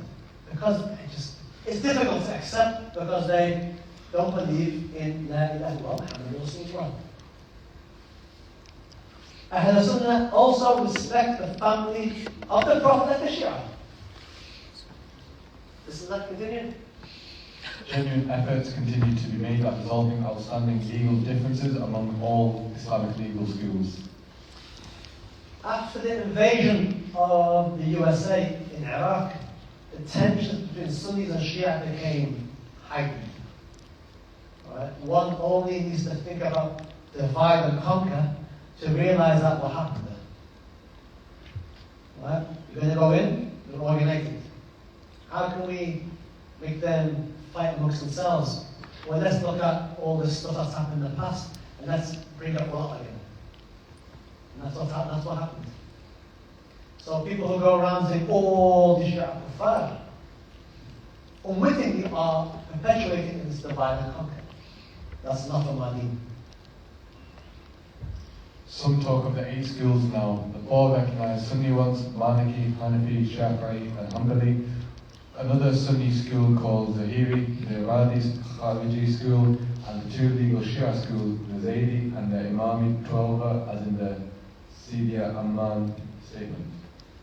You went off then. Let me know again. Some now talk of the 8 schools altogether that exist. The 4 recognized Sunni ones that we, as Orthodoxy, believe are the closest to the word of the Prophet, as Sunni Orthodoxy, that's what we believe. Maliki, Hanafi, Shafi'i, Hanbali. Another quote-unquote Sunni school called the Zahiri, the Zahiris, the Ibadi, which is in Oman, and the 2 legal schools of the Shia, the Zaydis and the Imamis of the 12. For further information, see the Amman statement. Amman is in Jordan. Something called the Amman statement. Refer back to that for more information. This trend has been somewhat sidelined by recent political developments. Ahl Sunnah generally agree that the Shia are Muslims, with the exceptions mentioned before, and should be respected. Every individual has the sanctity of the Shahada. Only those sects who Ahl Sunnah have agreed are disbelievers can be called so. Ahl Sunnah dislike the idea of their hearts being filled with hatred of any Muslim. Any Muslim. We are told not to hate any Muslim. At all. So how then do we allow, or how it becomes part of our faith to hate any of the Sahaba or all the Ahl Bayt? Right? Ahl Sunnah is in the middle. We don't endorse hatred or rancor or jealousy of the average Muslim, let alone of the great Sahaba or the Ahl Bayt. The beauty of Sunni orthodoxy and what we hold. This is especially so for the Sahaba and Ahlul Bayt. Next class, Khawarijism. So next week, should Allah give us a long life, we will look at the Khawarij. Why? What? Daniel, why? No, Because- you said wrong thing. No, that's what I want. Huh? Like, because the Shia is the one of the main groups that is nowadays, and the Khawarij are like the other groups that are in the contemporary world affecting Islam. Right. Good. That's far out. طيب. Questions. Ladies first. Same with the kids.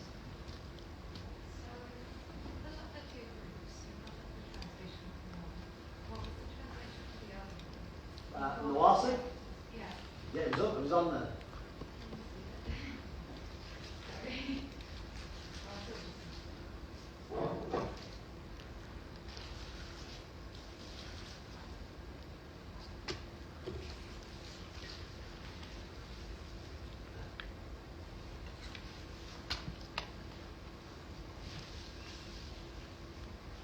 There it is. Is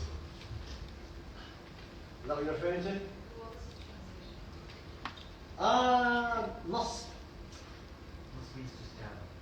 Huh? And nas, yeah, in Arabic it comes so, nas means to scam someone. To To scam someone. scam. Yes. Not in this context. Nasb يعني تنصب أحد, to place somebody in position, I think. I'll have a look. Exactly in this context what it means. Has a very particular.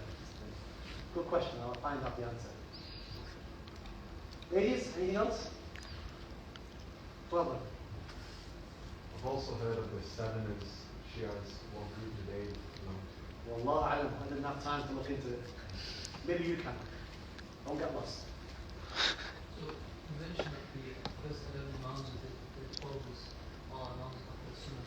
So why is it that as Ahl Sunnah we don't really know about their methods or any sort of legal information about them? So setting aside the biographies, for example, do we not follow any of their legal schools or any of their... Yeah, there are. Within the Madahib, they do recognize some of the things they have, what that's reached them. If you can imagine that these imams lived in certain parts of the world, they didn't have a great number of following that the other imams have. So the development of their legal theories and the ijtihad wasn't laid down as Sunnis, and what we believe wasn't laid down in enough detail for us to kind of like take it with enough authority. Our Shia brothers and sisters would have a different opinion on that, but that's why. So there are kind of opinions, but not enough for us to kind of hold it in the same authority. So for example, Jafar Sadiq, I reckon he was very knowledgeable, and Shia recognize his school of thought that we have right now, they recognize as his. Why is it that we don't recognize as his? Why is it that they need to preserve the legal? For the same reasons that I've just said, that we don't see that it's been his ijtihad and his school has not been preserved in enough detail or satisfy Sunni orthodoxy. Alright? It's not that we have any issues. Sunni orthodoxy, خلاص, Ja'far as-Sadiq. Allah. Huwa man huwa. But in terms of, this is Sharia, and it doesn't reach the threshold, perhaps that there's not enough there to kind of recognize it in the same, doesn't have the same weight behind it as the four other schools in terms of preservation and the ijtihad of the Imam himself. Yeah? It wasn't kind of documented. It didn't have the following or development or, whatever reason. Those imams who don't follow these beliefs of the... As Sunni, no. As Sunni orthodoxies, again, our Shia brothers and sisters will differ with us. But with all respect to them, as the Sunni orthodox believe that they held Ahl Sunni beliefs. That's a good question. They held, and that's why I was referring to that they have the Imams of Ahl Sunnah. We don't believe that Sunni orthodoxy, we believe them to be Sunni orthodoxy. So they would follow what Sunni orthodoxy claims. Good question. Ibrahim. There's something called that happens among the Shia communities. Called a new concept for me, but it's called muta marriage or something. All right. Right. Obviously. Yeah. So muta or temporary marriage. Some of our Shia brothers and sisters, okay, some of them have that kind of tradition where having a temporary marriage is permissible. It's not true of all, but it is something that is associated with some of the Shia tradition. They have their kind of own proofs for that. Amongst Sunni tradition, amongst Sunni classical orthodoxy, it does talk about it, but it's looked at as being a very weak opinion. That it's not even like looked at as even being an opinion, but is kind of, there is in some books it does refer to that, but they kind of reject that amongst the Shafi'i school does talk about that opinion and the proofs that people hold for that opinion, which the Shafi'i scholars reject as being invalid. A temporary marriage, a guy and girl get married for a free weekend, and that's it. And we both agree on that. But so that's not that's in the 12ers in that group, right? That's what I wanted to ask is which group of the three? I've been led to, I'm going to be careful because I don't want to offend anybody. Already offended some people already. But I don't want to offend. I'm not an expert among Shia Islam. Simply because the Khawarij take up more of my time. But with the Shia brothers and sisters, I don't know enough about even to give you enough information. Also, the best thing I can say, and the most accurate thing I can say is, Wallahu A'lam. Zubair. Zubair. No, I call Zubair. You has asked if we have been asked to follow what the vast majority follows. I'm coming to that question. I'm going to come. I've got it here. I haven't forgotten. I've got it here on my WhatsApp. There it is. I'll answer it now.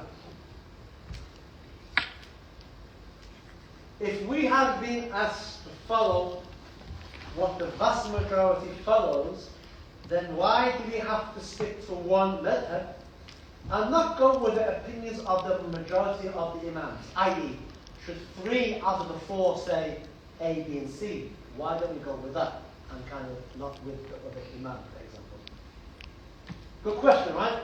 It's a good question. So, I've been going on for a long time. We follow the vast majority of scholars for the vast majority of our time. That's what I've been saying. And I've given you a hadith that suggests the importance and the validity of that. Right? If you see difference of opinion amongst my ummah, follow the vast majority. If that's the case, why have I been telling you guys to follow one method rather than following in those situations where 3 out of the 4 say one thing? Why don't we apply it then? Is that a good question? Interesting question. Yes? Have I answered that question before? I have. When? When he asked it, he asked something like that. weeks ago. So, but the sister asking that question wasn't there, which is not a problem. I can answer it again, because it's a good question. Inshallah. For those who were maybe tired, didn't miss it. When I say we've followed the vast majority of scholars for the vast majority of time, what does that mean? The approach. The approach, like I said, the Amir, al-asl, in essence, in the foundation. As for the individual rulings, the furu', okay, then that doesn't apply there. Because you can have valid differences of opinion amongst the Sahaba. We just had it today. Some of the Sahaba gave bay'ah to Sayyidina Ali, some of the Sahaba gave bay'ah to Muawiyah, and Sayyidina Aisha and Zubayr and so on and so forth wanted to go and find out the killer or killers of Sayyidina who? Sayyidina Uthman. So there's differences there. But those differences, it's not what I'm saying. It's in the approach. What is the approach of the vast majority of Muslims? For the vast majority of the time, the general approach, we follow one of the 4 schools. We follow one of the 3 schools of Aqidah, and we follow Ihsan or Tasawwuf as it's been laid out for us. In terms of the details in those individual things, the differences. The Ash'ari differ with the Maturidiyya, the Ahnaf differ with the Malikis, the Malikis differ with the Shafi'is, and kada wa kada.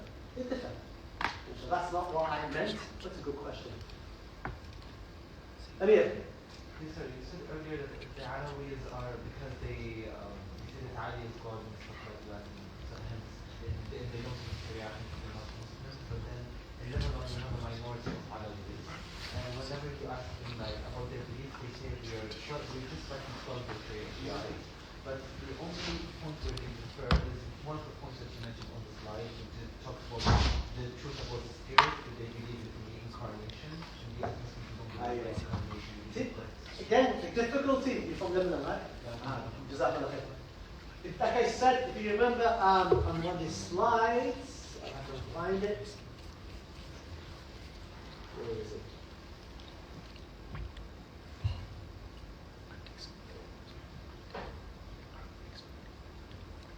Because in Lebanon we have like a Sunni court where all the Sunnis go for marriage and divorce. We have a Shafi'i court, and the Shafi'i court is controlled for Shiites, and also the Alawites, they say that this is our branch of the school that you get married. Read the last line. Shiaism has, throughout the ages, attained a dynamic character, frequently changing, making it difficult to comment at times. That's the answer. They can change at times. So, what I've given you is a general understanding. They may at different times change. The Zaydis right now have changed and become a lot more radical, I would say. That's because of political influence. So it changes. It changes. And that's the answer to that question. And were the ideas of Shiism around during the time of Islam? Like, did they come afterwards? But it's the first bit known as yeah, that's coming next week. That kind of stuff. Because it leads on to the Khawarij. I would say that some of the views began to emerge then, no doubt. But afterwards, a group came out and said, we are the Shia of Ali. And they kind of went to help Ali. I guess the Khawarij, for example, that, it got messy. We as Sunni Orthodoxy, we believe that Ali kind of shunned the sect that kind of looked at itself in that way, kind of shunned Ali. We believe Ali shunned that. Obviously, people would differ with that. But I'm talking about Sunni Orthodoxy, what it says. So, what is the role of Ayatollah? And is he followed in just Iran or internationally? Wallahu a'lam. Wallahu a'lam. You mentioned that the Imams always supposed to live. I'm not an expert on Shia Islam, by the way. I'm just letting you know, I've done a little bit of research. Dr. Khalid Lancashire, I attended his course where he kind of explained a lot, and that's about where it stops. Again, the Khawarij to me are more important and have a greater threat and a greater impact and a greater influence on you guys. You mentioned that those Imams No, I didn't say that. So the first 11 imams of the Torahs, you said that they were imams of the Sunnah, right? Oh, yeah. And so did they still hold the political belief that Ali should have been the... Wallah alam. Wallah alam. I reserve. I keep quiet. If you don't know, say, I don't know. In the Malik said, I don't know. Wallah alam. You know the word Alawi, what does it translate to? Because like I know like of Sunni scholars that got that in their name. Bani Alawi. Or is that like a tribe? Bani Alawi. Yeah, Oh, okay. tribe. Alawi's a name, I know. I've got friends called Alawi. Oh, okay. I've got friends called Alawi. So somebody says, his name is Alawi, doesn't mean, it's just a name. Yeah. So like you know like you got scholars. Like Zane. Zaidi. Oh, yeah, that makes sense. Yeah. Because you got like scholars called Muhammad bin Alawi. They're like from that tribe. Yeah. Oh, okay. Right. Like Saud. So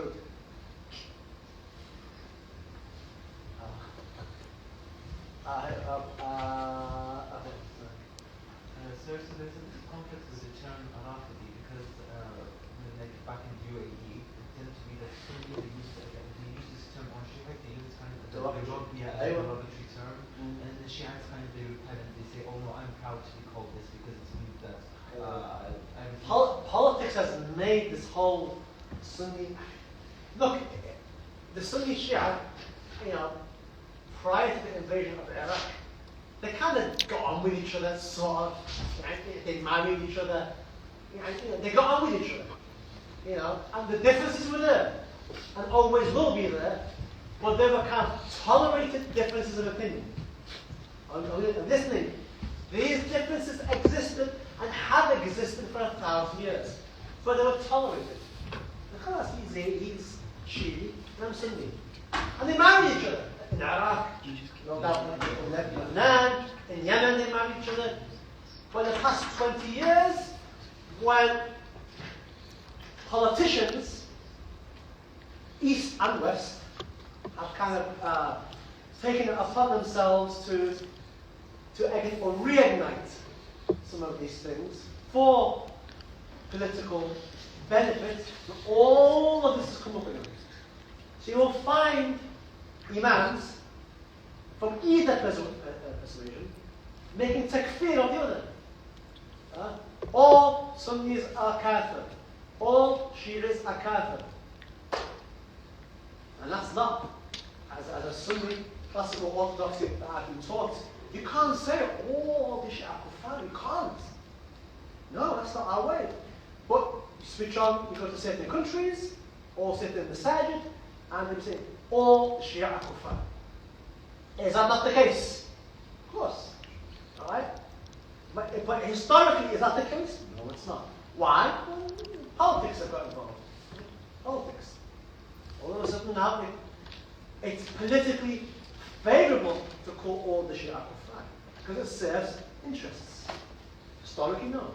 Like in Yemen, my own teachers, they rejected the whole idea of getting involved, this kind of whole Sunni Shia. They rejected it. No, we're not getting involved in any of that mess in Yemen. We refuse to get involved in any of that Sunni Shia mess.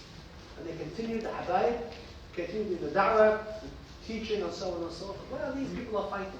They're not getting involved. The Prophet ﷺ said, when you see all these groups fighting, leave all these firq. So Mashayikh, that's what they said. Because the Habayib in Yemen, they're Ahl Bayt. So those people in the north who are fighting against the government, so on and so forth, try to gain the allegiance. They say, you're Ahl Bayt with us. You should be siding with us. And the Habayib said, no, that's not our way. Yes, we're Ahl Bayt. And yes, we recognize there's been atrocities and so on and so forth. But Ahl Sunnah wal Jama'ah, we don't recognize this kind of spite. We're stepping away, and safer. We don't want our hands to be soiled with the blood of our fellow Yemenis, brothers and sisters, or anybody else. Staying away from it. And they were called cowards and so on and so forth. We don't care. Better to be called a coward than have blood of my other brothers and sisters on my hand. Call me a coward. If I'm a coward to you, with Allah, I meet Allah with no blood on my hand. You must stay away from me. Next question. Ibrahim. Actually, Annie, did you have a question? Ibrahim. So another thing I wanted to ask about was like I see it like online all the time. Say again? I've seen it online a lot, like Shias who like. It must be true if it's online. No. I'm asking because I don't know what it's about, but I've seen it like the slap the chest and the Yes. that type of thing where they all get together. Right. And all That's on Ashura. That's on Ashura where the anniversary of the atrocity of the killing of Sayyidina Hussein by Yazid. So what they then would they would kind of punish themselves for any. Thank you for coming. They would punish themselves with perhaps collective guilt for what happened to Sayyidina Hussein. And as Sunnis, we feel bad. Hussein was killed by Yazid. Men, women, and children slaughtered by Yazid and his army. They were told, let us go. He said, no, kill them all. Wipe away. Pakistani. As Sunnis, we believe that the head of Sayyidina Hussein is buried in Cairo, and his body is in Iraq. Yazid, subhanAllah, what he did was atrocious. A crime that on Yom Qiyamah, he has to stand in front of Allah with the blood of the grandson of the Prophet. As well as the other atrocious things that he did. He kind of, he had a catapult and he hit the Kaaba. Part of the Kaaba was damaged during Yazid's time. Medina was laid siege, and a lot of people died, and people were starving. And during Yazid's, like the Prophet said in Hadith, so Yazid would not like to be standing next to him on Yom Qiyamah. But ala kulli hal, it's a kind of punishing themselves for what happened on that day. We as Sunni Orthodoxy, we fast Ashura, because it's the day in which Allah saved Musa alayhi salatu wasalam. And that's what the Prophet was told to do. Fast the day of Ashura, and you fast the day of Ashura, last year's sins get wiped away. Right? Now, it's also a day of sadness because Sayyidina Hussein was killed. We don't ignore that, but it's not the primary goal of Ashura for Sunni Orthodoxy, in that primarily is what the Prophet told us.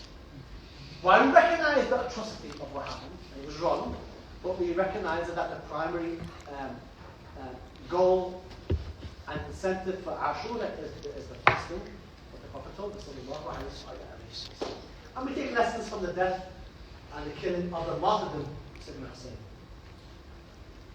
So after the death of Uthman, some of the Sahaba pledged their allegiance to Muawiyah.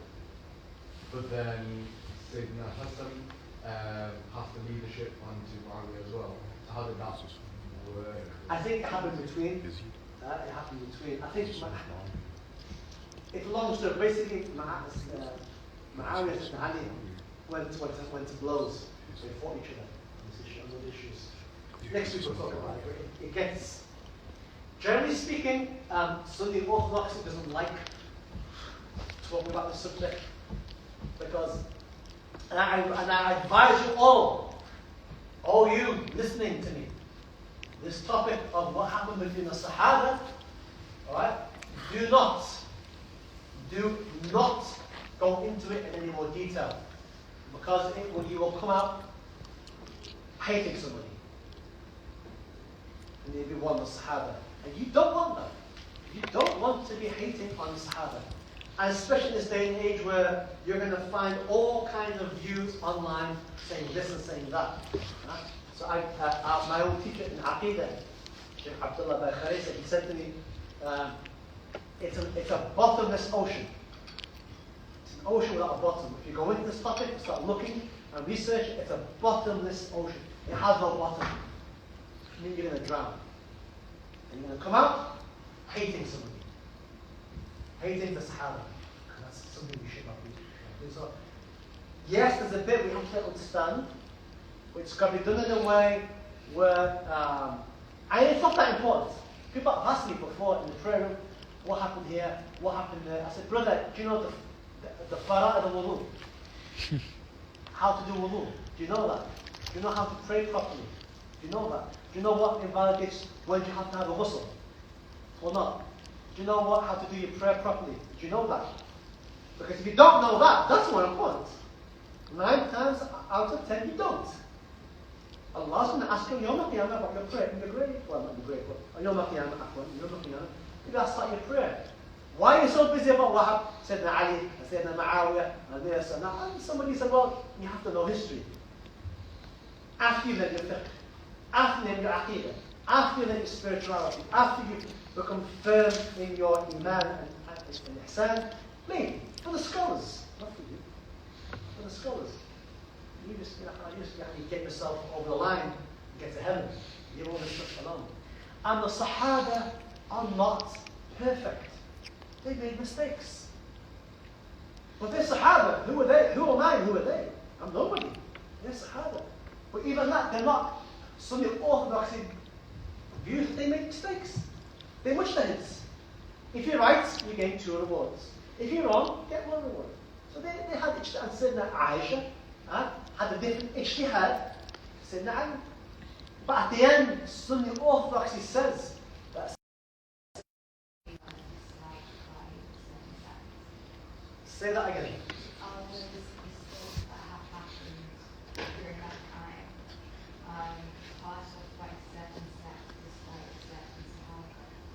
Possibly, yeah, definitely. Yeah, definitely. I would say that to be true.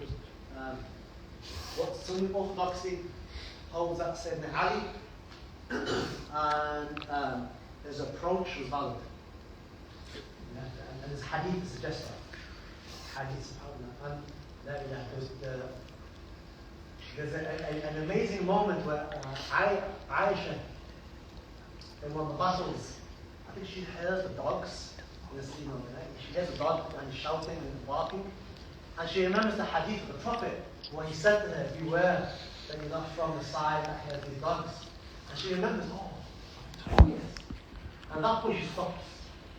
She kind of retracts back from what she was going to do, in a difference of opinion. So the Prophet, he had it under control, and he told them, look, this is going to happen. Some of them remembered at certain times. Some of them remember later on. على كل حال يعني الخلافة سيدنا علي كان وجهه is valid, and his decision making is looked at by Sunni orthodoxy as being correct, and others were mistaken.